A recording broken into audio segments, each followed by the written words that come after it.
That's quite nice. And Don't we think have gone live. Just so you're all know. But I wanted to keep talking about dresses. God damn it! Yeah, We will definitely talk about dresses. No problem at all there. So, hello, welcome. Happy Star Trek Day to everyone. My goodness. Hello to Ben. Peace and long life indeed. And Jolan True. Indeed, Captain Quinn. My goodness. How's everyone doing?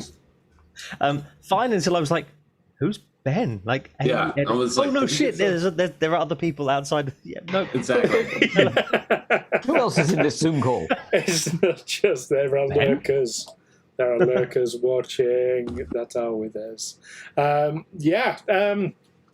So we were talking about dresses because Ed's amazing shirt there. You wanted to give a shout out, didn't you? Looks absolutely incredible. Yes, this was it's a one-off custom by Ellie at Vampire Bunnies. Stick it into Google, you'll find them. You can also find them at etsy.com/uk/shop/vampire bunnies, and that's VAMPIREBUNNIES. They just do really cool nerd chic stuff. Excellent. Looking absolutely. I am very jealous of that shirt. I'm going to have to go on Etsy after this stream. But before 12:30 midnight here in the UK, because it's Star Trek Day. StarTrek.com are doing a massive amount of panels later on after we finish in 2.5. No, we're not finishing in 2.5 hours, but in 2.5 hours, StarTrek.com are doing that. So I'll have. This isn't a 24-hour live stream. Yes, that's exactly what this is. Charity event. Exactly. Captain Quinn's asked for a closer look, Ed. Closer. Okay, hang on. Let me see if I can just. Press your nipples against the camera. Yeah. Show us everything. No. That was too much for Zoom. That's it. Let's have it. Well, maybe you can take a selfie and post it in the Discord with a link to Vampire Bunnies. That'd be really cool. We'll do that. So yeah. So cheers, everyone. I've got my mead out.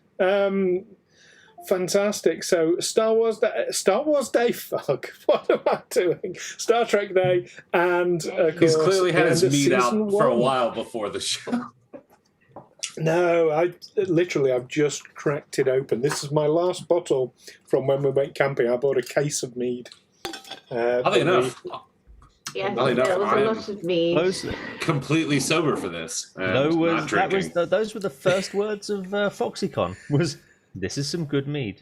Yep. Well, that might have to go on a t-shirt. So how we all right? How's it? First question. So for everyone, how is everyone celebrating Star Trek Day? I'm doing a live stream with 4 other people. What time does that start? Guys, I think the stream is frozen just to butt in with some technical difficulties. Oh no! Okay. I don't know what's happened there. I also don't know how to fix it. Oops. Interesting. Let me just try doing a thing. And then bring it back, and hopefully that's fixed it. It looks like it's fixed it to me. Yes, so there we go. Yeah, excellent. So there we are. Matt, you're doing this. Amy, what are you doing for Star Trek Day? Also this. Usher, do I even need to ask? I have a call after this about music, but then I'm probably going to bed, so yay. Rock and roll myself. Ed, who's probably a bigger Trekkie than I am. Come on, save the group.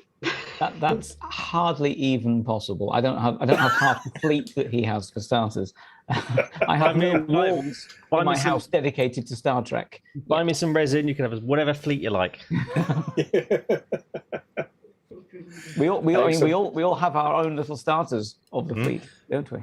Oh, yeah, we do. Indeed. We do now. I said It's gone transatlantic. we're on the alternate mirror universe. We just need to steal a ship, become pirates, and then each time we upgrade a ship, we get a new model. Yeah. Oh, like my thing got here, but also so did my dice. It's hard to see them with the virtual background, but they actually made it. So Yay. Color coded and everything. mm-hmm. One of us. Excellent. Now you can join in the game. Maybe you'll get through those doors. I don't know. Oh, those doors have had it now. There's some real dice being rolled. The dice actually are, I don't know what scale you use for it, but they're quite a bit bigger than all my other D20s. So like I have all these nice D20s, and then I have this one that just kind of fucking dwarfs them. And I was just like, don't feel bad, little 20s. It's okay. There might be something there might be some other interesting ones. I'm doing a bit of a test on something today, where it might work out really well. It might completely kibosh my machine, but it's worth a try. I've got some mica powder, and I'm printing in some translucent, similar translucent that I used for the rest of these dice. It's actually what I'm doing is some rings of spell storing that we had, but doing them in a bright pink with also bright pink fleck mica powder. So I will find out, because they'll finish when I get back to the office tomorrow morning, how that's come out. So maybe could do some interesting flecked, because I've got a whole box of mica powder of different colours, to maybe do some flecked dice as well. Again, if it works, it might just destroy everything. So this is dice that are kind of mid-transport. Is that what we're going for there? Yes, that would work. Because I don't know how the mica powder is going to settle, but without getting ruining the stream on just the ins and outs of 3D printing and how mica powder may or may not deal with an LCD screen, we'll should move on. That's a whole stream in of itself. This is gripping conversation that we're having right now. It is. So, gosh, now, obviously we're here to discuss Season 1, which we've now completed. A Star Beyond the Stars was the name of the adventure path that we completed, following the Kobayashi Maru one-shot, allegedly one-shot. How's everyone feeling about Season 1? Generally, we've got some specific questions we're all going to go through in a bit, but generally, how's everyone feeling? I mean, I enjoyed it, other than, who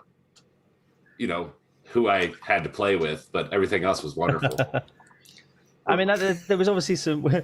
We were feeling it a bit, being stuck on that ship for quite a while, but I think that was literally just us getting used to things. And literally, once we got off, I don't even know where the rest of the season kind of went. I just remember being we had this ship, we were trying to deal with them on there, and once we got off, just flew past. Yeah. I feel everything's always over quickly once you get off. Yeah, I find that. Jesus Christ! All right, so no, I do feel like the frustration with being on that ship at the very beginning of the season, I think part of that was due to learning the game a little bit, learning how things worked. And for me, not ever having played this before, it was also a little bit of this isn't D&D. There are different rules. And also, I know nothing about Star Trek. And so things that I'm thinking about, well, why don't they just do that? And the answer is they just don't in Star Trek. And I'm like, oh, okay, that's gotta be a good enough reason for me moving forward. So this is the Alcubierre we're talking about. Do you all know, out of interest, or does anyone know where the name came from, the Alcubierre? No. Because this was a theoretical warp drive ship Was it some sort of? Is he like Hawking? Or was it like some sort of like demon on the gates to hell? Yes, And demon like of doors. Yes. No, Ed's on the money there. Alcubierre is a genuine, is a real person. He is basically he's like a warp theorist. He's a South American chap who's working on. That's him. Miguel Alcubierre. Yeah, he's working on basically warp technology, but in the real world. So yeah, he's a warp theorist. That's pretty cool. Very, very cool. No, I didn't pick the name Alcubierre. That was in the book, but I love that little Easter egg reference. So yeah, brilliant. We went to the same university. Ooh. Did you? Was that the University of Life or? No, University of Wales. Did he go to the University of Wales? I did not know that. He apparently, he did his PhD study at the University of Wales in Cardiff. I don't know when that was because he proposed the warp drive thing in '94. So very, very different alumni. Right. Oh, Captain Quinn's watched a hangout with him, so that's pretty cool. That is cool. Fantastic. So, now we've got a load of questions lined up, have we not? Now, you've got, I think, 7 questions for me. I've got 6 questions for you guys. So why don't we start with one of your questions? Then I'll fire a question at all of you, then you fire another at me. And for everyone watching, if you've got any questions, fire them in the chat. And they can be for anyone or all of us. And you can ask anything you like. If there are any stripping requests, we will be passing those on to Matt, obviously. Because it knocks out my camera, as we've tried. And if I tried, it would definitely knock out everyone's camera. We don't want that. I just might voluntarily turn off. Yeah, believe me, if I stripped, everyone would turn off. Anyway. Yeah, so who's going to fire a question? Well, I think the most obvious one, I mean, apart from Bosh, who is clearly everyone's favourite, what's everyone's favourite? What's everyone's second favourite character after Bosh? I want to know who's Stu's favourite. Yeah. That's a tough one because, do you know what? Right, I'm assuming we're talking player characters here rather than NPCs. No, we're talking about us, Stu. Who's your favourite? That's what I'm saying, player characters. Who's your favourite child, Stu? See, I don't know. I definitely have one. We all do. It's going to be Ed. That's the problem. It is going to be Ed. Do you know what? Yeah. So I love Wraal because I mean he's just sort of taken the reins and run with everything. All the shit that has been thrown at Wraal has just taken in his stride, and I love that. I love Varren because Usher, who has come into this knowing fuck all about Star Trek, has just taken everything and run with it and moaned about it sometimes. Knowing fuck all about Star Trek. I was waiting for a pause for that exact line. that willingness to learn, that willingness to develop. Davok, do you know what? Davok, I'm finding Davok such an interesting enigma right at this moment where we are with everything. I feel there's so much to Davok that we've yet to see. And there's definitely an intrigue that's keeping my attention. And Bosh comes along. So, there's that. No, I mean, I love Ferengis. I love the culture is problematic in real world levels, but in terms of storytelling, in terms of world building, in terms of, seeing a culture kind of... or seeing our own culture through an outside perspective. I think Ferengis are really, really useful and brilliant for that. And of course, Matt does a brilliant job with Bosh. So I'm going to have to say, if I've got one favourite, it's probably Q. Yeah. You know who you left out? You left out Reggie. I did, because Reggie's a secondary character. Oh no, Usher's gone. Usher. Usher, I'm sure. Storm's cut him off. Subspace interference in Georgia. He has said Storm's cut him off again. I'm sure Usher will be back ASAP. But yeah, we can carry on in the meantime. I'm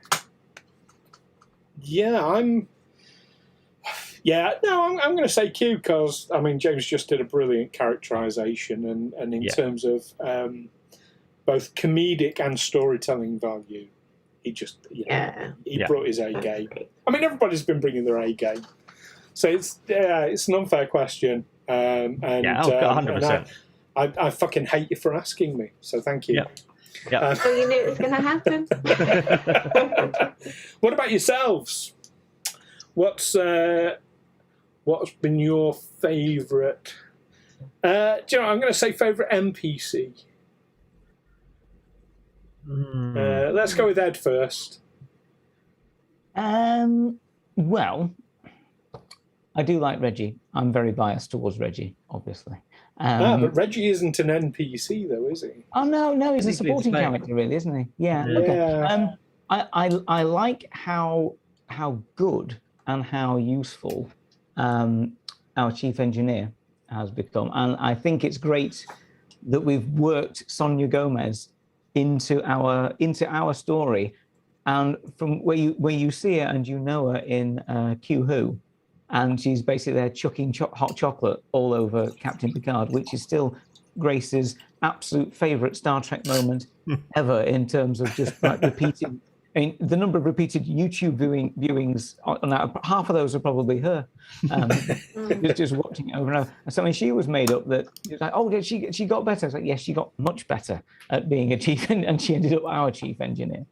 But I think because she's filled maybe a gap that we have, in that we don't have a very engineering heavy character, not min-maxed, but I think she's just been really good to have on board. Yeah. That's excellent. I mean, and it's interesting. So I read a lot of the novels, and she actually shows up in a lot of beta canon, and she becomes a very efficient and effective engineering officer. It's one of the reasons why I thought she'd make an excellent fit as chief engineer, because by this time, by 2380, she should be.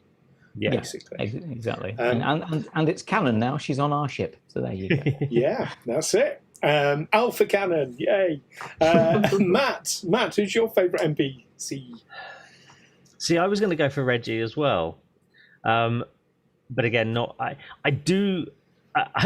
quite enjoy the interplay between the two brothers, mainly because I like Derek and Eric. I like to just add him in sometimes as well. I think it's great, you know. Yeah, that's been. They've been really interesting. I'm also tempted to say Ensign Amy when she's not breaking things. Like arms.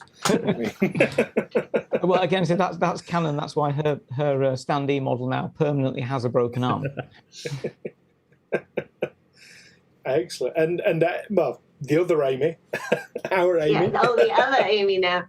My vote would be for Derek and Eric. I really like the dance with them. I think it's fun, especially with Varren. Yeah, he fucking hates them. I know. I think it's hilarious. I'll let you into a little behind-the-scenes secret. Every time either of them has come up, I have had to repeatedly look at my notes to see whether it's Eric or Derek. Because they are so interchangeable, kind of in my head. Are they twins?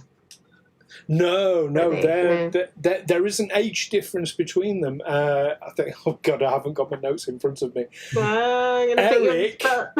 Eric is slightly older. Derek is the younger brother. I think I've got this the right way around. Oh, here's Usher coming back, hopefully. So Eric is the one who was on board with you.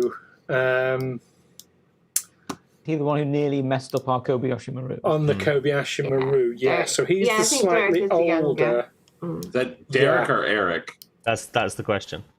Yeah, Derek is the younger. No, Derek's younger. Yeah. Derek is the one that you found. Derek's on the legit Alcube, who we We'll rescued. find out that they're actually the same person in a couple of seasons' Transporter time. accident, Yeah, and be like, oh. Oh, well, that's why we made them turn up in the same scene and stand on the bridge together. The whole Clark Kent Superman thing, which is a massive spoiler. Could Tom Riker them? That's what I was thinking. Yeah.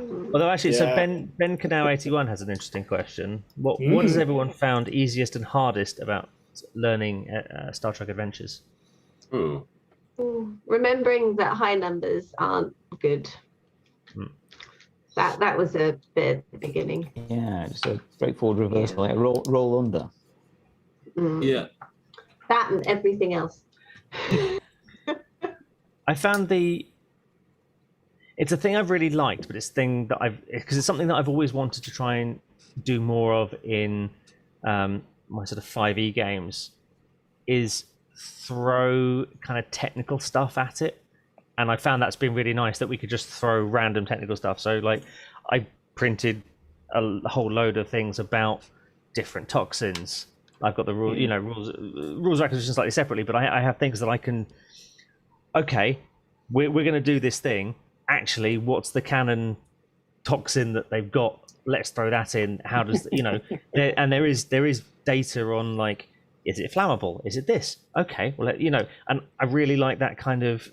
I know it's not real world, but that kind of throwing something a bit more fleshed out than trying to convince the DM to let you create a sort of magic grenade by enchanting a stone with a boil water button or something like that. It just that doesn't really fit within the 5e quite often. I really like that with this, that there's a lot more other lore that you can just start throwing into stuff.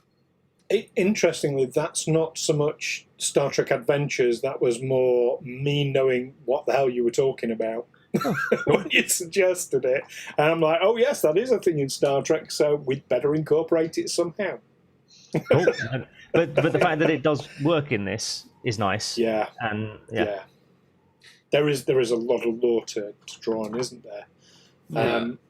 Usher, what about you? What's been your easiest and hardest? The hardest would just be, I mean, it's not a specific. Oh no! Oh no, not again! Oh. Oh. I was really Yes, we were engaged. We were about to hear. But Ed, while we're waiting on Usher to come back. Oh, there we go. Oh no, Usher's there! Yay! We thought you'd gone. No, he's not. No. Usher, drop out your stream. Oh no, you're not in StreamYards. So it's not that. I don't know what to suggest. I think it's just. I suggest we ask Ed the same question. Yes, Ed. So what was the question? What have you found easiest and hardest about learning Star Trek Adventures? Ooh, easy and hard. Well, I'd say along the lines of what Matt said. Easiest is that it's a role-playing game system that's rooted in an established universe. So you know all the stuff and what it does if you've watched an incredible amount of Star Trek or just lots of the films and TV. And it's been easy in some ways learning to play it, because it's the first time I've actually played it actually played the system, to sort of learn it with other people. I mean, which I think is learning by doing. Maybe I'm a learning by doing sort of person. So that's been the easiest. Hardest, I don't know. I think we just remember. There's an enormous amount of granularity in the rules. So there's so much stuff we've missed, I bet, and so much opportunities we've not quite taken the way we should, but that'll come with learning it. That'll come with experience. And, some of the best bits have been when we've suddenly, or I've spotted a cool extra rule that we haven't been used, thrown it in, and like for a whole episode, we've just been going, I can help you with something. I'll lend an assist. Yeah. Yeah. Sorry about this, guys. I'm having like the craziest thunderstorm ever outside. We get that. Captain Quinn suggested that if you turn off your background, it might help. I genuinely don't know myself, but that's been a suggestion. He just wants to find out where I live. Yeah. But if it's a thunderstorm, I doubt it'll do anything, personally. But while you're here, then, easiest and hardest. All its glory. All the guitars. So easiest and hardest about learning this particular system. It's not just a Star Trek thing, like I don't know Star Trek, so learning to fit into the game in the first place was a little bit difficult. I think easiest though was, frankly, you running it as GM. You were really helpful. You were patient with us, and it wasn't like I never felt like we were punished for something that we didn't know.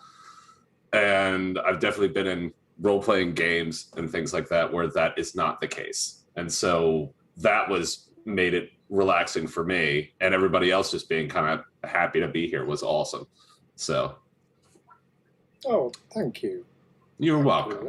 That means a lot. I mean, to me, it's just we're all here to have fun, and yeah, if you don't know it, you don't know it. I don't expect everyone to know it, to know the lore. But I mean, for me, as certainly Matt and Ed have said, knowing the Star Trek, kind of the opposite of you, Usher, knowing the Star Trek lore made it much, much easier. I felt much more comfortable in the world. The hardest thing, though, for me, and I don't know if this is just this specific adventure path that we have run. I mean, we'll find out when we run others. But I found it was really railroady. Immensely. It's like you turn up at this system. Your players should then scan the system and they will find it. It's like, well, no, I want to play with. It's like, right, you've turned up. What do you want to do? You tell me if you want to scan. I'm not going to tell you to scan. Mm-hmm. So it's that kind of, the way it was written was really. But then this particular adventure path is designed to be the first adventure path to run you through the mechanics of the system. So I sort of get why it might be a little bit like that. But we'll find out as we develop further into the game. I mean, the next bit is going to be completely and utterly off-piste. No adventure path written for it. I have literally I know the scenario. I know what your antagonists are doing and thinking. Beyond that, it is complete and utter sandbox. Everything will be reacting to what you do and driven by what you do. Cool. So it's going to be really, really interesting. It's going to be the exact opposite when we get going into season 2. A fiver says we break it or stew within the first 3 episodes. Oh, I'll take that bet because I can pretend to be broken. But no, I mean, we will be going on to other adventure paths. I've got a plan in mind that basically we need a bridge to get into other adventure paths in the future, which we will definitely be doing. But yeah, Ben has agreed about the railroad field. Ben is also a GM for Star Trek Adventures and has given me some excellent support and advice. So thank you, Ben, for that. Did you just say crossover episode with his team? What? Ooh. Content it's is tough on enough Discord, with 5 Ben. people. You've heard it here It's tough first. enough with 5 people on Zoom. Can you imagine what a show, like a Twitch show with like 10 people on Zoom would be? It would be amazing. Yeah. 10 people, half of them dropping out half the time because they've got a story. I was going to say, I can literally hear my CPU like crying thinking about it. I just realised that where I'm pointing isn't where Usher is on the Twitch stream. Oh, I fucked it up. Oh, I fucked it up. I'm sorry. So you're there, Matt. That's So it. you're actually there. And Yeah. That Oh, may yeah. have been my Stu's favorite. up there. Yes. And That's Ed. That's Asher Stu. is Yes. that way. Am I still me? That's Amy. And No, that's Amy. Call, Ed, you're all the way over there. No, anymore. having everybody on the Zoom call in that last episode where we were taking like fire and going like this, that may have been my favorite thing to go back and watch on stream. I'm so happy it was on stream just so I can watch that bit again. That was making me fucking really laugh. Jesus. Excellent. I have a question for each of you. I want to know what it is that made you pick your specific race and role on the ship. And I'm going to start with Matt, because, like I say, Ferengis are one of my favourites. You didn't know that, but you picked a Ferengi. You've picked a Ferengi doctor, which is a weird thing to pick. I mean, did you pick it because it's weird, or Yeah, partially. I mean, I knew. I mean, I'm very much. I've never played and never want to play a human in any RPG. I just have no interest in it, and I feel a little bit the same with sort of the dwarves and the elves, and so wasn't that fussed by Vulcan things. I mean, I tend to go for like tieflings, Aarakocra, that sort of thing. So I was like, you know what, Ferengi would be awesome. Also, things like Quark is one of my favorite characters. Absolutely love that. I love the kind of the thought behind the Ferengi, that they were introduced as the next big bad, and it went that they were terrible, but then they would had a bit of a resurrection. Is like, actually they are awesome, and I like that kind of slightly odd redeeming quality. I don't know quite why. And then my thought was, okay, well, why? Nog had very clear reasons why he wanted to join Starfleet. That is like father being an engineer and not being good enough for. And I was like, well, why would somebody else? It's like, well, actually, the Federation have all the good shit. So and they give that good shit away for free. So if I get involved in that good shit, then I get it for free and I can sell it off afterwards. Unless you break them all the time. And then it was like, that went down to kind of, okay, well, what sort of stuff? Well, there's equipment and weapons, but Federation's weapons, you can get better, and other bits of equipment, fine. Drugs. So medical. And that was my thought process of, I really want to play something different. Ferengi, awesome. But why would a Ferengi be on a Federation starship? It would be to try and make some money through other things, and a doctor gives them the option to get hold of interesting things. So he's a crack dealer, basically. Pretty much. Yeah. Excellent. Brilliantly thought out. I love hearing that. Amy, why? I mean, why a Vulcan? Why a Vulcan scientist? I mean, Vulcan scientist is kind of a good go-to, isn't it? Go-to, yeah. I mean, who doesn't want to be Spock, right? But really, because I am still quite new to role-playing games, and I like going the path of least resistance, and I am a logical and sensible person, it made sense to play a logical and sensible character. And Vulcans are cool, and I know a bit more about them than other races in Star Trek, because I don't have big Star Trek knowledge, so I'm just sticking to what I know. Having spent 4 days camping alongside you, Amy, I can say with some absolute certainty that you are a very logical and sensible person. You were like our mum. I know, right? No, it's great. The irony being next to you. I'm so sorry, I've disappointed you, Mum. The irony being that an actual mum was there was probably more chaotic than the rest of us put together. Big ups to Candice, Musha Satori.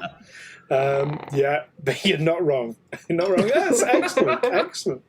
That's so you kind of, you're seeing Davok as the I don't want to say moral center of the group, but the common sense of the party. Common sense is a strong word, because I don't know whether Davok has that in him through me.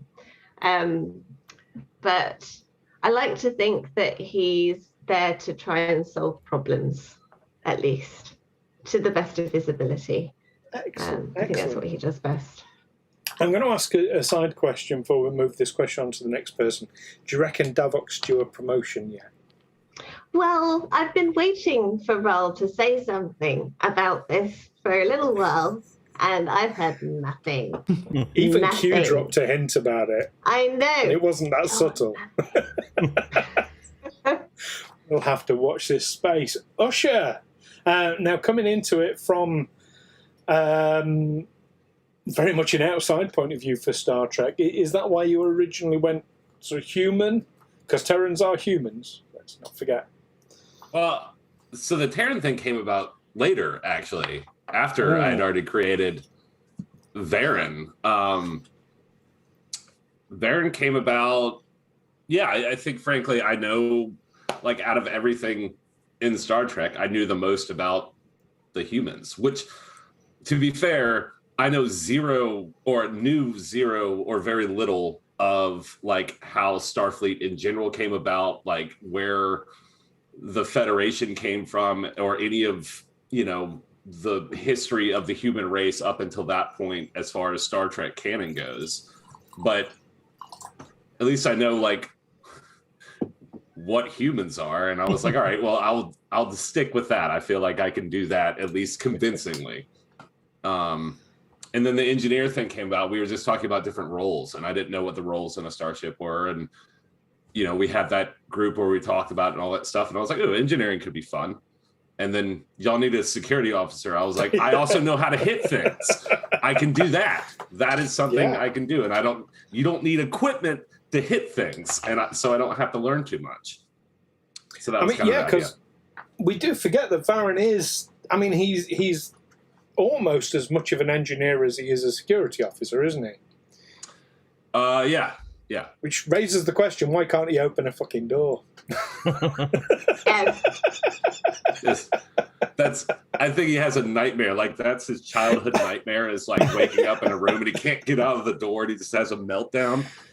Do you know what? That's how it felt on the Alcubierre. Of everyone, I think Varren was the most, I got to get off this shit. That was a real...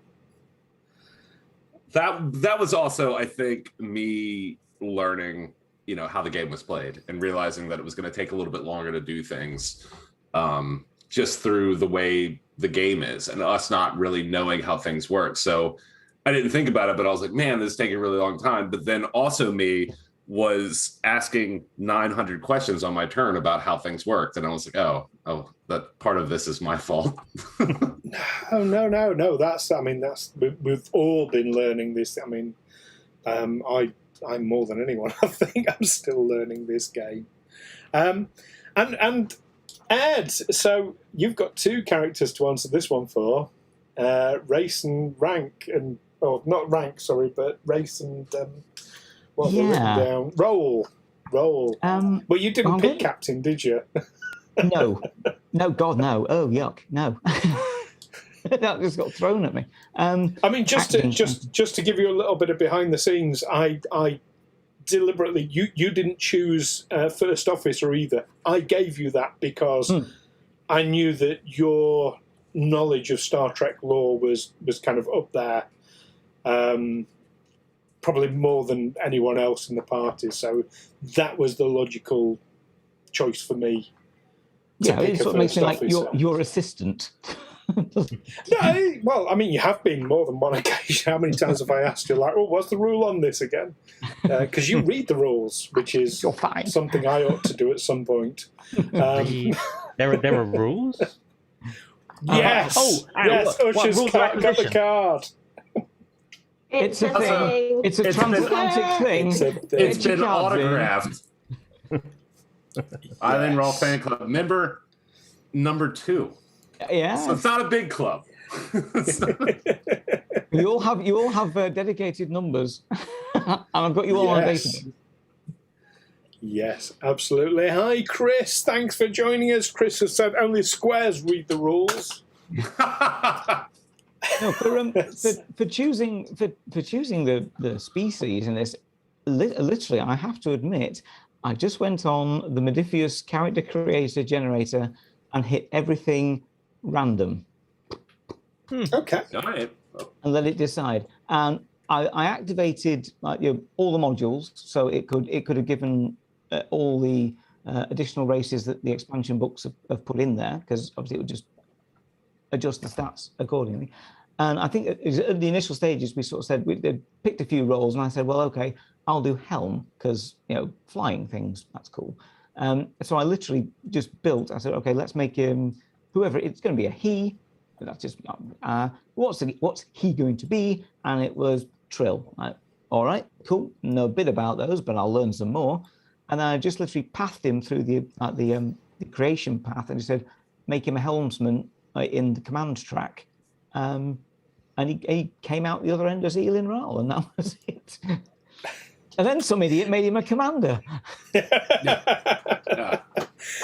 That's it. And what about Reggie, your alter ego? Yeah. Now, I mean, it was. I think. Now we didn't do this. We did use the character generator again. We did. Because we were talking about supporting characters and what we need, and we were basically looking at, we need a security officer or a security guard to come along as extra muscle. It was. So it was me and Usher were looking at it, and Matt as well. But it was it was late as shit for you guys, because it was like 2:30 it was in the morning. Yeah, it was like 10 p.m. for me, and I was just like, yeah, I'm sure Matt's up. I'll just text him. And he pops on to our Zoom call, and we're like, what the hell is, or a Discord call, and I was like, wow, he actually made it. But I think we sort of decided, okay, just going to make a security officer, or like a chief. Pretty much. Basically Varren's deputy. And I think we just sort of said, you know what? I think I said, like, Andorians are cool. I think I'd been watching Enterprise or re-watching Enterprise.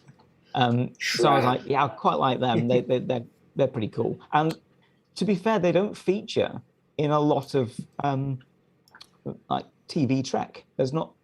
You see them occasionally in the background, and they are now on lower decks. Really hate that one. There's Jennifer. I think there's. Yeah. We all hate Jennifer. In Disco, there was an Andorian commander somehow. I believe like one of the admirals was Andorian, if I'm not mistaken. They're one of the founding members of the Federation, of course. Yeah. But, so I think that was part of the reason as well. I thought, let's go for. Let's make it less exotic, but still let's have it one of the non-human factions, and that was Reggie, and then we just Andorianized Reginald Bartlesby into Reggie. Named him after my dog, and then made it like in the what an Andorian tongue as much as we could, and then promptly forgot about it because we were like, how do we pronounce his name? As soon as we brought him in, everyone was trying to figure it out. Riathel's fear. Revoir something. The Bartlesby. It was Bartlesby. Yeah. Again, it was really late. It did, of course, give me another phenomenal opportunity to make some stupid stick-on antenna and paint myself blue. That looked awesome. I was so impressed. Oh man! And do you know? I mean, I think because obviously you guys did that without me even being aware, and I thought it was absolutely brilliant. And it's inspired. I think for season 2, so kind of you're ahead of the game there, Ed. I think for season 2, Matt and Amy, it wouldn't hurt to have secondary characters in security rolled up for yourselves, because if there's an away mission where you don't need a doctor, you take your security character. What colour does security wear? Red. I can do that. That. Oh, yellow. No, not in 2380 they don't. No. It's yellow. It's yellow or gold. in 23. Oh, we'll do it red because I'll probably die. But you'll be fine in red. Don't worry about it. I think that was a brilliant idea. And if we'd have thought about it kind of in advance, I would have said, yeah, everybody have secondary sort of not so much backup, but just other roles that can. And security is the perfect one. It was only after we'd completed like the first part of the module that I think we thought, well, yeah, okay, we did an away mission there, and everyone took our characters. But I think it was when after that I got made acting captain. So I'm like, well, the problem here is that unless we kind of Kirk it every week and I go blazing away on every away mission, it's not going to work because after the Kirk era, you're just not allowed. Your first officer will absolutely cable tie you to the chair and say you're staying there. Depends who your first officer is. And if they don't know Star Trek lore that much... yeah, they might let you away. I might have got away with it. Meddling kids. That was... I will say this about the first officer. When you did that, I was like, God, you were that was the worst decision Stu could have made as a GM, is to put me in anything in importance. I was like, this is going to kill the show. I know it. Right. That literally was not me. I had zero influence on that decision. And in fact, because of our backstage discussions, I would have advised against you. Yeah. Good. Thank you. Made a great story, didn't it? You blame Ed 100% for that. Noted. And the whole acting captain thing, Ben, like I said, Ben also GMs this game, so he knows his shit. Ben has made a comment that it's a good idea to have a first officer and or a captain because he finds it very hard without. So that's, I can definitely concur with that. You want one character kind of at least taking the lead. Otherwise, it's like it's not so much cleric in the party, don't you? Yeah, it's less. What do you want to do? More. Now, here's what your captain's told you you've got to do, which is a much less interesting game. Much less interesting game. Yeah. Because it's how my brain works. Because I'm a magpie with shiny things and also have butterfly mind. Just a completely separate question. Is there any limits to species type for our secondary characters? As long as they're What in are you thinking? I'll say no with the books. It needs to pass me for approval. Okay, but I have some ideas. I'm open to wild ideas. Not an idea that's going to break the entire thing. Can we completely plagiarize another show, and can he just be the original robot from Lost in Space, and the only thing he can do is bump into things and say, danger, danger, and that's it? Danger, danger, my claws are flailing wildly. Yes. I have 2 arms, and they don't have... I mean, just as a soon type android is an available species class within Star Trek. It is. I don't want to be a soon type android, but as much as Tribbles are a playable character, I think a Tribble security officer might run into a few problems. Yeah. We can just throw them at things. Yeah, just throw Tribble I would say until the problem chuck it at me. Chuck it at me. Don't let anyone else know, because if it's something wild, it'll be a nice surprise. Oh. But yeah, I'm open to wild shit. Definitely. Cool. Right, who's got a question for me? Oh, Chris has already made a guess. Chris has suggested you might be playing a Borg. Again, Borg and liberated Borg are options. They're in. They're in the books. Mm-hmm. You can make it even better. You could be a Tribble that was assimilated and then liberated. Liberated Tribble. A liberated Tribble. There is a whole thing out there in beta canon about tribbles being assimilated because of their propensity for breeding. They could literally overrun a planet in like hours, milliseconds. It would be incredible.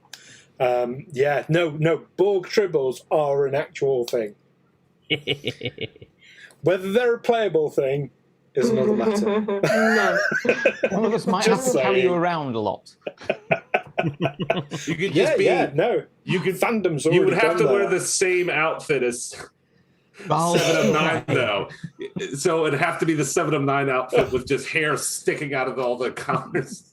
Yay, a tribble! Yeah. Or is it Trump's wig? One or two, but no, it is an official problem. Official tribble. Is it official just so they can charge you more for it? It's either that or that could be Varren.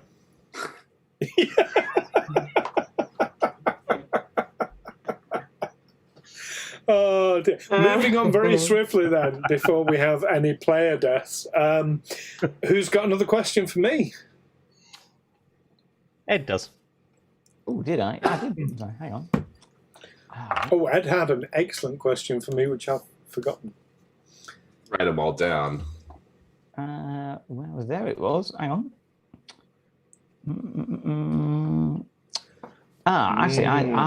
My question was to everyone. We may have touched on this already, and it was this your first experience of the 2D20 system? And what's your favourite or least favourite aspect of it? So, yes to first experience of 2D20. I'm actually. So I came into it with a huge amount of trepidation. I'm a Pathfinder player. I've done a little bit of D&D, which I preferred Pathfinder because I find Pathfinder more. The more rules heavy I find it, the more I find it's world building. I'm a bit weird like that. So yeah, I came into 2D20 with a lot of trepidation. I'm getting there with it slowly. And as Amy said earlier, that whole actually rolling low is good compared to rolling high. It does take some getting used to. Yeah, my least favourite it would be, as I say, I'm finding it's been a bit railroady as a system.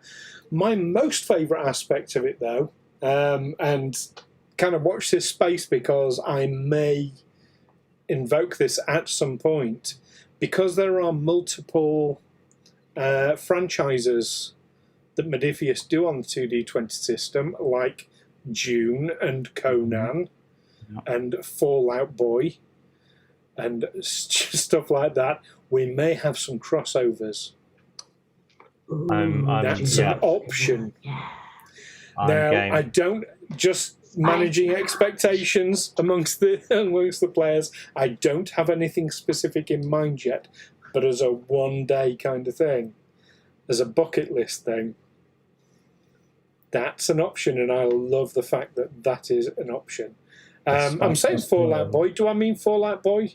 No, you mean Fallout, but Fallout Boy was a nice, entertaining... Okay.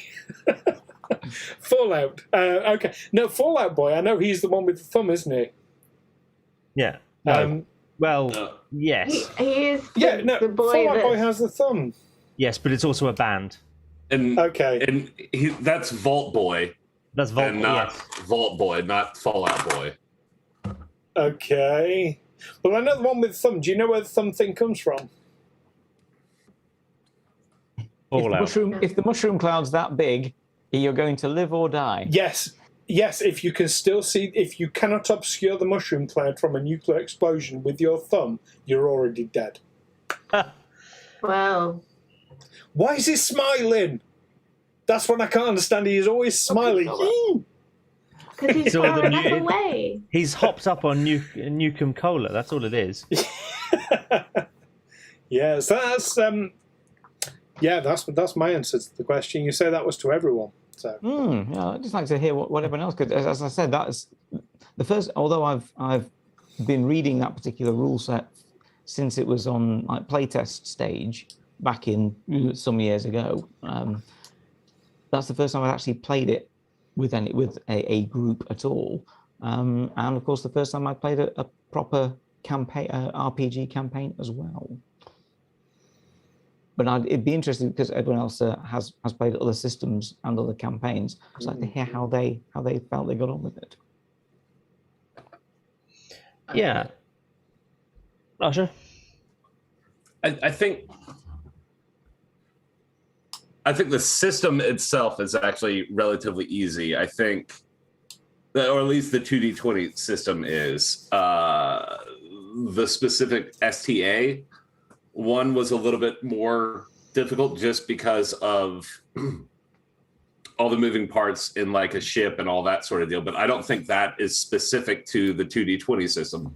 That's the like rolling low and then having, D6s for other things. I actually kind of like that. It simplified stuff. It reminded me buying the dice, building the dice pool to attempt it, and then get the momentum to do cool stuff with it extra. I kind of like that. I will say in other systems I've played, either Pathfinder or 5e,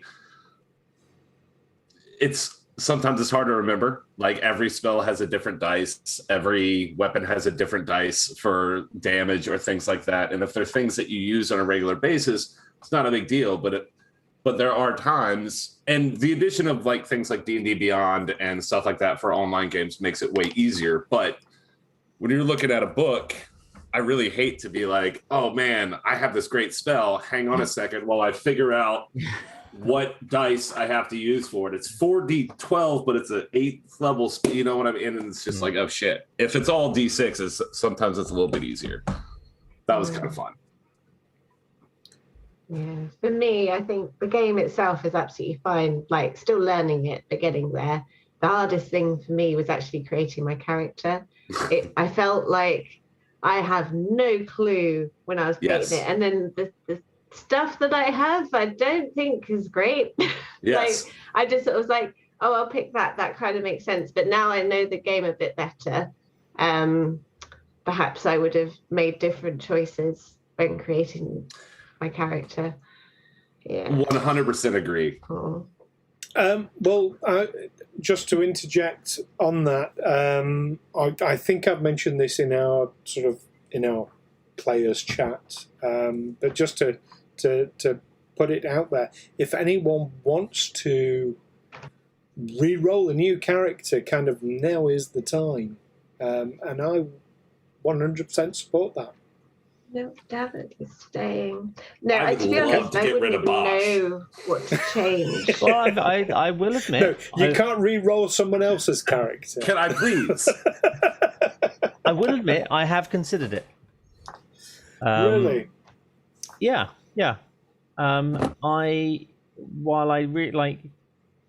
I had, I think, more fun creating him than sort of using him through the game at the moment. I don't think I've quite got exactly where he is, and I was umming and ahhing about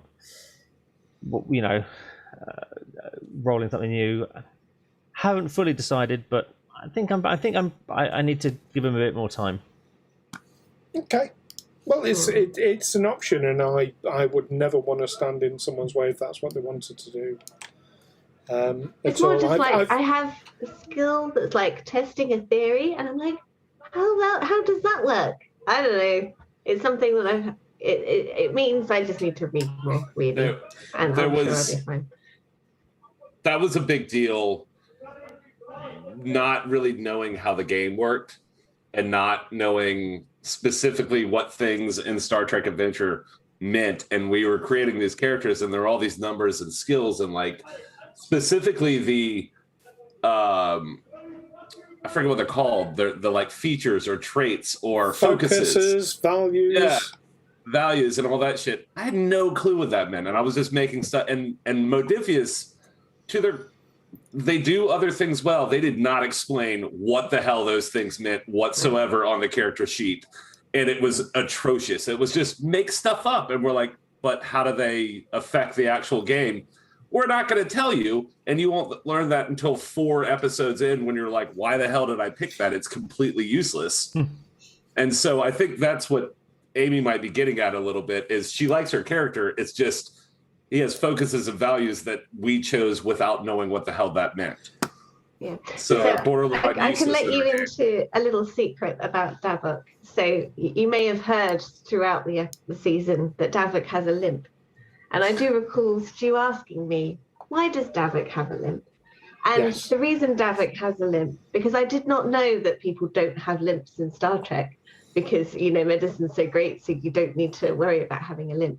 It's because in the player guide, when you're picking things, one of the things suggests that you have an injury that you're recovering from. So I was like, oh, okay, I'll pick that. And I've got a limp for some reason.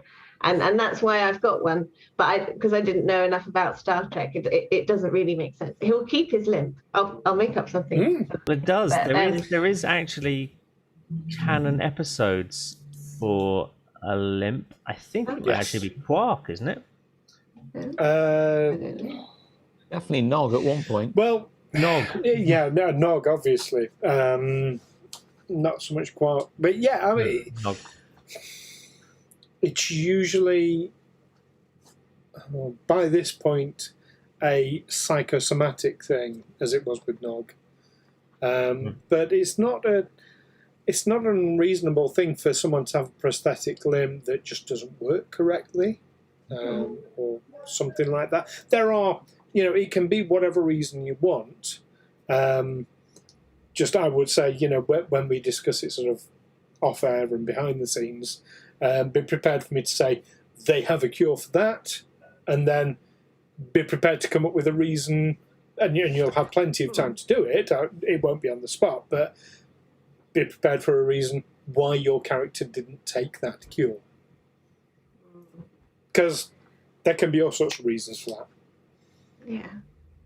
It just seems a bit of an maybe a odd parent suggestion. died under the operating table having that same thing fixed, or there can be lots of different reasons. I'm not Just a family's full of lippers. I mean, I was thinking some sort of skip rope issue, because I do have a focus in skip rope. Yeah.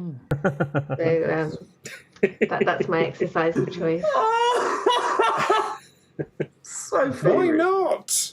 Exactly. Why not? It is a great cardio exercise. Especially if you have a lip. It's really Yeah. You doesn't need a whole holodeck to do it. You can literally do it in the corridor of a ship. I forgot you had a focus and skip rope, and I remember when we found that out, I was like, I didn't know what focuses meant either, but I'm almost positive it isn't going to be that. But it will be useful. One day it will be useful. One day that will become useful. We don't know when. No. I remember saying this to Usher many, many times, that, when you were questioning your focuses, and I said, I know it's not come up yet, but one day that was like going to be really essential, and you'll be so glad you had it. Did I not? Which one? Oh, I can't remember which one now. But it doesn't really matter, because one day it's all going to be useful. That is true. The one that got me beamed off the ship was xenophobia. It was. It wasn't that one, but yeah, that was the one. No, that it was beamed off. puts himself first. But I remember, it was like puts himself first or something like that. But I said xenophobia first, and I was, well, shit, now the cat's out of the bag. It's either I'm a Terran or I'm a racist. And it wasn't. It wasn't at that point. But Matt, we haven't had your answer yet. And moving on. Yeah. Well, actually, to be fair, that actually brought me on to a question that I had about like. I'm hearing things. Yep. No, sorry. Sorry It's about that. something. Temper. But yeah, like the thing that I think the standout moment of season 1 to me was the moment that Varren fucked off, and it was just like, because I had the I suppose pleasure of actually watching that rather than play it. Mm-hmm. I was just what? But there was no one to shout at because I was just like, but did you see that? Yeah. Yeah, that was a good moment. Yeah. That didn't really play out how I thought it was going to. It ultimately just made things way more difficult. It's so good though. And at the time, I remember thinking, like, this makes total sense to me. I know exactly what I'm going to do. And then we talked about it a little bit. And then 2 weeks went by, and we got back to it. And I was like, why the fuck did I do that again? Shit. And, like, I didn't write anything down, and I couldn't really talk to you guys about it. And so it just kind of, like, slipped my mind. And so by the time we pulled back around and we got into that thing, I was like, how do I sell this? Because I don't remember why I did this. Well, again, from a behind-the-scenes perspective, and it is one of the reasons why I wrote down at the time your exact words when calling for a beam out. Mm-hmm. Because that was absolutely essential, given what had gone on previously, and what, fortunately, Davok had previously done, because without that, yeah, it would have been a very different outcome. Very different outcome. And I actually had behind-the-scenes conversations with Ed, did I not? Saying, tell me what Wraal understood by that instruction. Because that was, yeah, a very different thing to what Reggie would have understood. So that kind of put you on the spot, Ed. Well, it did, but that was an interesting episode because I was literally having to almost play it from two vantage points. But to be fair, whilst the game was being played down there, I did actually sort of have, and I that's why the party kept calling back. I was thinking, well, what is Wraal doing? And what are the reports? What picture is it building to Wraal that's happening? And it was, as it was stacked up, Davok's exact words just made absolute sense as to what would happen next. As in, when the call to beam up happened, everyone comes up. Yeah. Thanks to Davok. Yeah. And Sybil Davok strikes again. That one threw me off. I will say, prior to that event, that episode was the Matrix walk. Oh, that's like one of my favorites. I'm so glad we did that. About Morris dancing. Yeah, that was one of my favorite parts. Yeah, it was hilarious. That leads on to my one of my biggest questions is, what was everyone's favourite? I'm skipping a few questions because I'm conscious we're running out of time a little bit, so I'm going to skip straight to what was everyone's specific favourite moment throughout the entire season 1. And please, everyone watching, chime in with your favourite moment as well. I'm going to start with Usher. Y'all are gonna laugh. The door not opening. The first door on the Alcubierre. Yeah, the multiple tries of the doors just not opening was hilarious to me and frustrating for the character, but it also made for like a really great ongoing joke and something to laugh at the first episode. Like that to me. And I was playing in another D&D game at the same time, and I've had a lot of issues with my character in that. Amy was in that game, or still is in that game. My wizard character had a lot of trouble getting through doors or opening doors that had been booby trapped, or like getting a door closed on. I think like I was like an elephant guy, and like I got a door like closed to my trunk or something. Like I forget what all that happened, but those were happening coincidentally at the same time as this game was happening, and then the doors had opened for that. And I was like, Chris is talking to Stu. Alucard is talking to Stu right now. I know he's telling him what's going on, because I was like, I'm convinced I'm just getting screwed over in 2 games. I can promise you that was not the case, because that initial door on the Alcubierre is part of the adventure path as written. Wow. Well, it was Subsequent hilarious to me. doors may have been influenced by your reaction to that. Good. I would hope But so. That was that initial one. No. Chris and I have never compared notes on you as a player. Maybe that's the thing we ought to do moving forward. What do you reckon, Please Chris? don't. Please don't talk to Chris about me as a player.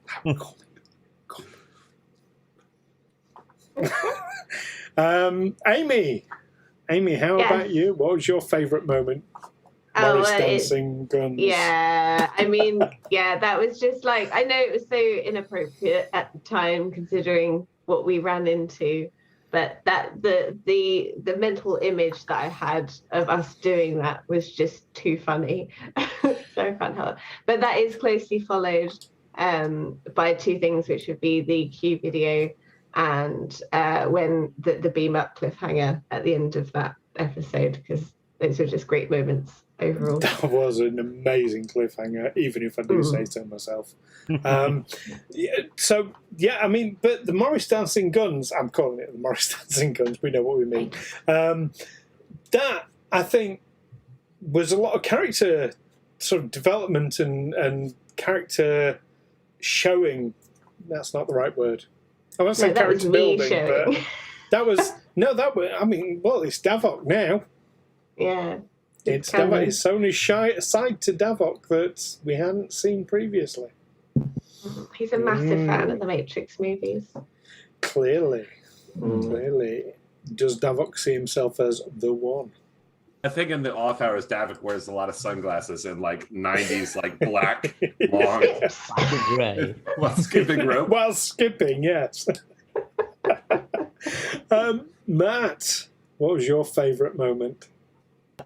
Again, I think it was that beam up that left me going, like, actually, and then closely followed up by the Q appearance and the mirror, and it's just I still mentally replay that. I'm like, okay, so right, mirror, and like we're in the mirror universe. Oh, well, though it's not the mirror universe, alternative universe, because mirror universe is never actually said in canon. It's only in the episode titles, and I'm boring myself at this point. But yes, that those things are just that to me felt that those were the big kind of turning points that just almost came out of nowhere. They were like a sharp 180 of where I thought things were going, and it was like, crap, this is it's engaging, and I'm in it. Like do you know what I mean? Yeah, I do. And there's a complete 180. One of us is about to get arrested, it seems. Just heard the sirens. Welcome to South London. But yeah, I think it's that kind of that shock, even when involved. I don't know how to explain it. It's those shock moments that, even though everything is, we're riffing off everything and nothing's structured, the moments that in an RPG that just stop you dead, and you're like, oh, and you like it's palpable, and you're just like, I think those two moments really kind of encapsulated that for me. Excellent. And I definitely tell I'm getting too animated because my fiance has just shut the other door. I was like, okay, I'm being too now. It's a good sign. It's a good sign. Ed, what about you? What was your what's your partner shutting the door moment? Well, obviously highlight moments. You've got a list, and the appearance of Q dragging us out of that at just the last moment. The appearance of the ISS Livingstone at the end. Limited edition models are available. Very limited. There's only one. There's only one. Yeah, there's only one came out bad enough that You've been hanging around too much with Matt. The scale. We can't get any more. They changed the locks. The beam out cliffhanger was particularly interesting. As I said, because I was literally sat like 2 weeks, just think every day. I'm thinking, what the hell do we do now? And obviously talking with yourself about it backstage as well. I had a couple of decisions and things that changed, but it was all key to what Davok had said. And so I was like, okay, I know what he heard. I know what Davok said. I know what we're going to do.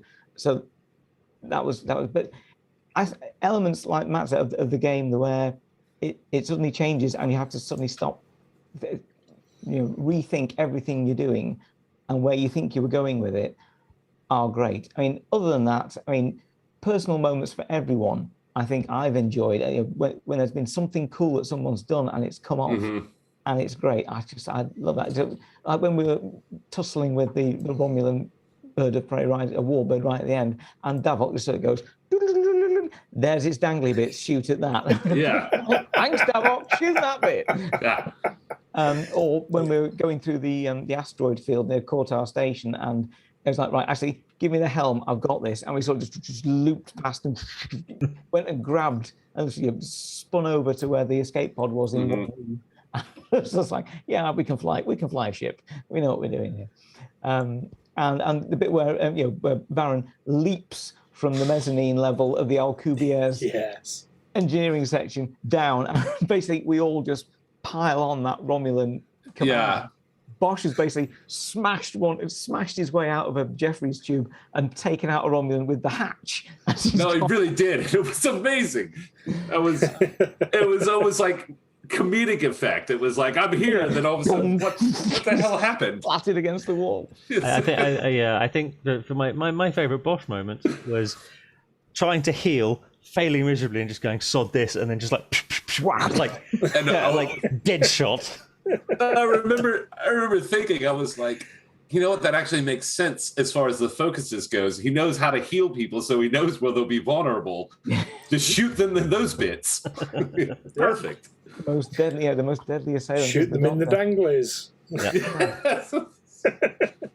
Do I remember rightly? The jumping off the mezzanine was it? That was probably our first ever monumental moment. Yeah, and it was after the fight with the Romulans in the corridor where I had thought I had told you I was attempting to kill them, and you just assumed I didn't mean that, and so you saved me from committing murder. The first thing I did, and I was like, "Oh, that's good," because I definitely said I was going to kill that person. But I remember that was when I realized that I may have rolled really bad focuses and things like that, but I rolled really well as far as being able to either A, do damage, or B, take damage. And that was like, oh, well, shit, he may not be good at anything great but punching things, but I will for sure distract them by getting up close with them. And that way other people don't get hit. And I was like, if that's the character that Varren's going to be, then I will absolutely go for that character. And so when it got to we're on 2 different levels, I was like, if I could get down there and distract them, it saves, and Bosh was down there with those guys by himself. It's like, we need to get down there. I remember a backstage chat, and correct me if I'm wrong on this, correct me if I'm misremembering, but I seem to recall you saying that you did that jump to try and break the game. Yeah, originally I did. I didn't know if you were going to allow me to drop like from a different height, land, and take an attack or something. Like I was at that point, I was so frustrated. I wanted to get off that fucking ship so badly that I was just like, you know what? I don't know how this works in the rules, but there's no rules saying I can't do this, so I'll just try it. And luckily, you just went with it, and it worked out really well. And I was like, awesome. So coming back to the whole like kind of good things, bad things about the 2D20 system, that one of the good things is you can just pull shit like that off the fly just by picking a couple of different, things and saying, okay, yeah, it's going to be hard. It'll be, but it's almost easier than it is in successes, but it's almost easier than it is in like 5e, where it's like, all right, well, you're going to take, however much fall damage, plus it's going to be a DC, 19 not to break your ankle in half when you fall and tuck and roll, and then also get up and then roll an attack on, you know what I mean? So yeah, it was almost simpler than that. It's certainly very different, rather than it being like a DC 20 or DC 30 or whatever, saying, well, you need 3 successes. Yeah. But you have the opportunity to add in focuses if you've got them to If only I'd had a increase your focus and odds. skip rope, I would have been better at that. Or adding your momentum, that's what I meant. You know, to increase your chances of succeeding. Yeah, it's a very, very different system. Before chat ruins us, we almost never used our points of determination, period. I think we've only ever used one of them. And you get one every round, and everybody's got one, and I know that other people, like Ben and all these other people that are playing this game, I'm just like, it occurred to me when we played the game, like when we finished that season, I was just like, oh shit, we never used those. And that's all that Twitch chat was telling us to do the whole season. We were getting so excited using cool stuff like momentum. Yeah, absolutely. Well, it's so rare that I give it you. Yeah, so rare we'd roll well enough to get any. Well, I like to have my threat hoarded, and the momentum minimum. Infinite threat hoard. And I do.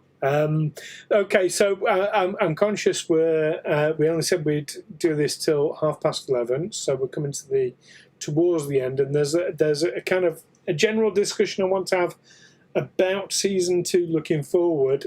So does anyone have any quick questions for me before we do? No, but I would like to say that it doesn't have an official number, but one thing that we should always pay attention to not again. is a rule of acquisition is near and dear. Mute him! Time, like Latinum, is a highly limited commodity. It really is. It really is. But I will pay you to re-roll another character and not a Ferengi for season 2. Re-roll a character that's like fascinated by Ferengi culture. Isn't a Ferengi? It's the monkey's paw of that thing. He's the Tellarite ambassador to Ferenginar. He was raised by Ferengis. Okay, so cutting into, because obviously we're running out of time. Looking forward to season 2. Oh, I mean, holy shit! You've just been dropped in the mirror universe in front of the ISS Livingstone, which now canonically has a big fucking scar across its back. And bigger guns. And bigger guns. Well, of course it's got bigger guns. It's the mirror universe. Of course it's got bigger guns. That's a given. How does that make sense? How does that make sense? Because it's everything's bigger. Mirror universe is a misnomer because it's not a reflection. It's an alternative universe. So you just go ahead. I was going to say where humans are more militaristic and xenophobic and aggressive. So it stands to reason that the most highly powered warships will be even more highly powered. Mm-hmm. You answered something that I didn't know. Were we dropped? Do we know for certain? Because you just said, were we dropped into that universe, or was that ship dropped into our universe? I will let others answer that. I think we're going to have to be doing some sort of scanning early on to figure. That's really one of the first questions. And the only because you said you were dropped into the mirror universe, and I don't think you meant that as like that's the canon way. I think you were just saying that was where we left it with Q, where all of a sudden we're right next to the other Livingstone, and we're like, there was a massive clue when I read out the registry number and the name of the ship in front of you. It was the ISS. Yes. Which I know that, but that doesn't mean that that the ship wasn't sent to our timeline, or were we sent to that ship's timeline? That was my... It's an excellent question. Because you will have to find out.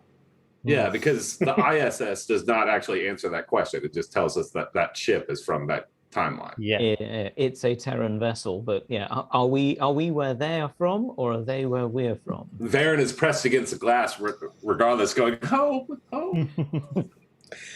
Well, that. Do you know what? That leads to an interesting question. I mean, Varren. I mean, how does Varren feel? Suddenly, he is face to face with a vessel from his home? You'll have to find out next season on Star Trek Adventures. Excellent. Yeah. How does everyone else? I mean, because this is kind of. I mean, Q has. Even if people had their suspicions about Varren, Q has basically outed Varren as a Terran, or not, or is, but he isn't. Yeah. Well, that was how he said it, which weirded me out. Who do you think wrote his script? I know who wrote it, and I was just kind of like, well, shit. Now, Varren knows the reason for that, but we're not giving spoilers. Yeah. I think from a player or me point of view, fascinated because that's like mirror universe. All gloves are off. There's all sorts of like, literally anything can happen in the next half hour. It's just like there are plenty of opportunities to go crazy, which I love that idea. I can see, depending on the sort of things we do, it could actually be a much more freeing place for Bosh to develop as a character, for me to actually do stuff with Bosh that is a little too strictly confined by a pure Federation. It's the Voyager side of it. Is that what can you do if you try and stick in the realms of Starfleet, but put them in a place that is completely, there's no backup, there's no anything. That's quite interesting. So I have a question for y'all thinking about it, just because I know Varren's background in that universe, or up until I know how I got to you, or I know when I got to you guys. I don't know that I know how I got to the other universe, but what do you think the chances are that I met your counterparts in the other universe? Good question. Well, you definitely know if you've met Mirror Wraal, because I wrote him some months ago and he's awful. Well, so there were things that did happen in this universe. Y'all don't know how long I've been here, which is the other thing. There's a lot of questions in that, and that's my favorite part about it. Is like I have a rough idea of what those things are. Stu knows all the answers, and some of those I have to figure out while y'all are figuring them out. I kind of like the idea that Varren,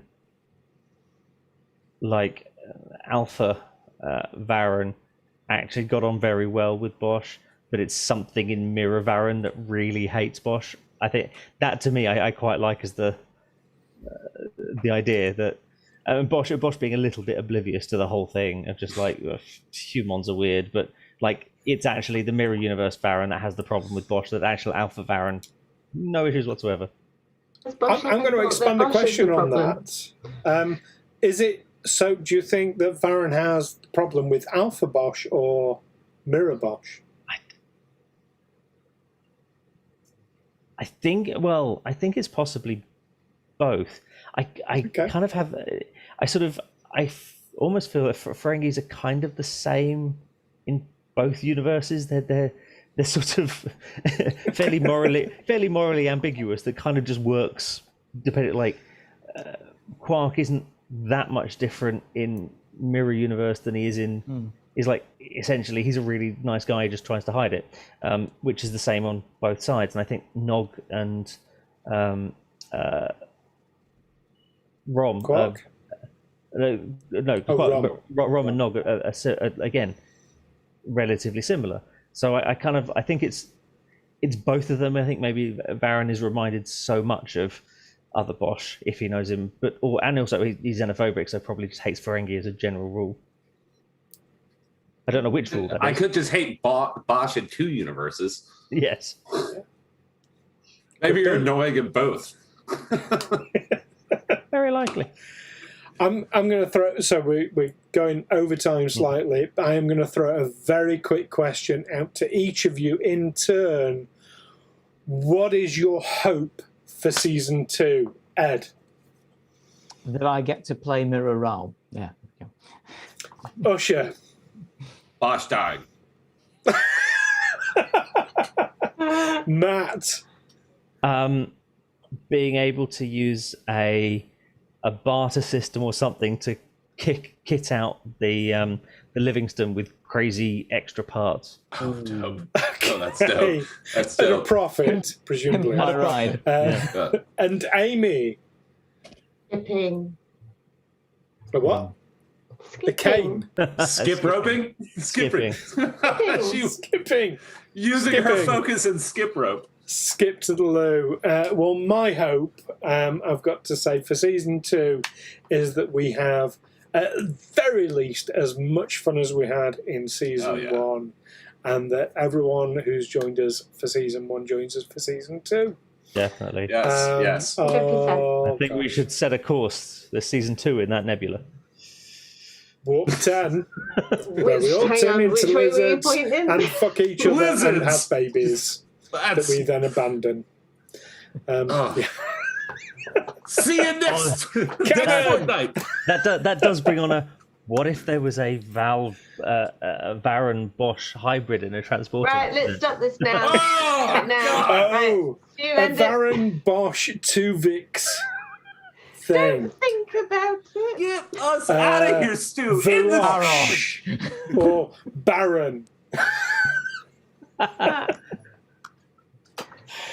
Oh, ideas. Oh, just end the stream already. You guys asked for this. Loads You and brought it up and asked for it. Thank you, everyone, for joining us both this evening and for season 1. Absolutely. I'm sure I speak for everyone when I say we've had an absolute blast, not only playing, but playing to an audience as well. Really, really loads and loads of fun. And I am fucking terrified about season 2 because it's so sandboxy and also really hyped for it. And I hope you all are as well. When is it? When can we watch it, Stu? In 2 weeks' time, here on this very Twitch channel or YouTube or however you're watching. September 22nd. Is it September the 22nd? It is September the 22nd. In a fortnight's time. Something Yeah. to look forward to. Oh gosh, shit! I better get some writing done. I better read the On rules. that, Yes. In the break, maybe we can all learn how to play the game. Yeah. And the way We might have that Ed's time. been hassling me, I need to really read up about reputation as well. Yes. Oh, we can Definitely. work that out because I think we might have to all have a little look at how our reputation is affected, and maybe we'll have a little look in the pips box for Mr. Davok. That's it. Hmm. Oh, I can't wait. In the meantime, peace and long life. Cheers. Happy Star Trek Day, guys. Happy Star Trek Day. Live long and prosper. Bye. Bunch of nerds.